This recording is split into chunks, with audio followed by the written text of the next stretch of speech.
President just landing in Europe right now is speaking out about Bowe Bergdahl, saying America has a sacred tradition. We take care of our own. We leave no one behind. So let's get right to ABC's Martha Raddatz with the very latest on the growing anger over the circumstances of his release, especially from his military unit. Good morning, Martha.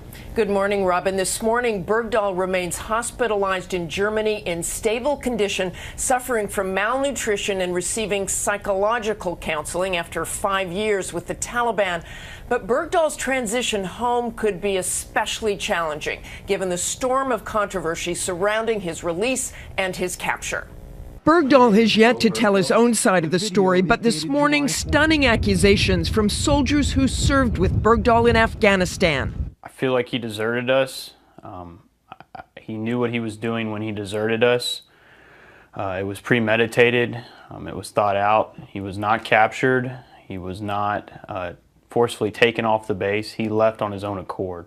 Bergdahl, an outdoorsman and skilled marksman, enlisted in the Army while living in a small town in Idaho. He was homeschooled, and he also loved ballet. In the beginning, fellow soldiers say he was thought of as a good soldier, although different. He was a little odd, but not in an alarming way. He didn't have a cell phone. He didn't watch TV or watch movies. He just read a lot of books, and he studied several languages. But when he arrived in Afghanistan in 2009, he quickly made it known he wasn't happy with America's role in the war. He was very upset with the Army's focus on how we were handling the war.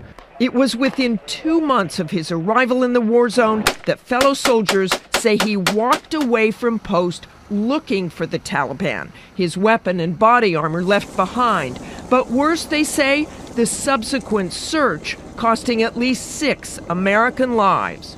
But for those in his hometown, and of course his parents, the father growing a beard as a show of support, there has been nothing but excitement over his release. But this morning, questions about a tweet that appeared to be from the father to a spokesman for the Taliban days before Bergdahl's release. The tweet was later deleted, but days later, the parents were in the Rose Garden with the president. Fact is, they are the parents of Sergeant Bergdahl. Their son was held in captivity for 5 years. It was absolutely the right thing to do for the Commander-in-Chief, for this administration, to take action to secure his release.